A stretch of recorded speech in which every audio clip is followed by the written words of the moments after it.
La mémoire est inégalement répartie dans la population. Nous voyons déjà ça parmi nos étudiants. Il y a des étudiants avec une excellente mémoire, il y a des étudiants avec une moins bonne mémoire. Tout le monde souhaiterait avoir une meilleure mémoire. Néanmoins, que les étudiants se rassurent, aucun d'entre eux ne souffre de maladie d'Alzheimer.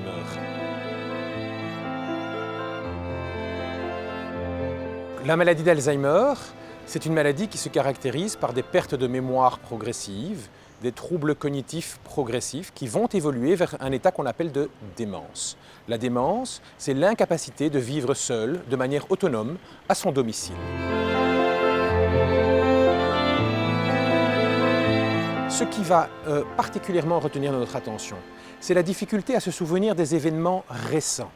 Ce qui s'est passé dans les jours, dans les semaines, dans les mois qui précèdent.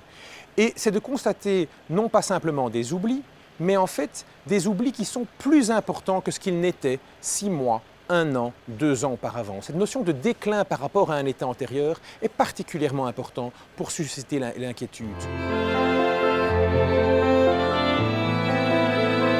Notre capacité à nous maintenir autonomes au domicile plus longtemps lorsqu'il y a une maladie d'Alzheimer dépend de notre réseau social.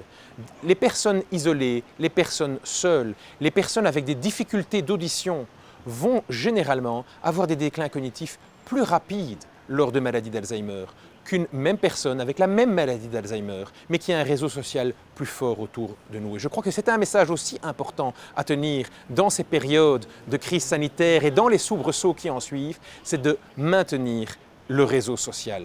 Gardez peut-être une distance physique, mais soyez proches socialement.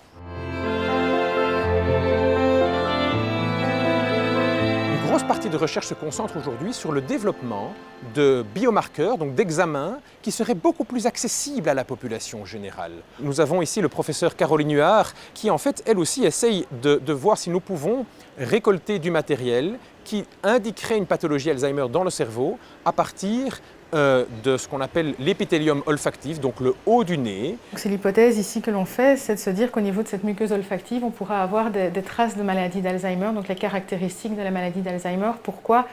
Parce qu'on sait que cette muqueuse olfactive a des neurones qui ont des caractéristiques assez proches des neurones du système nerveux central.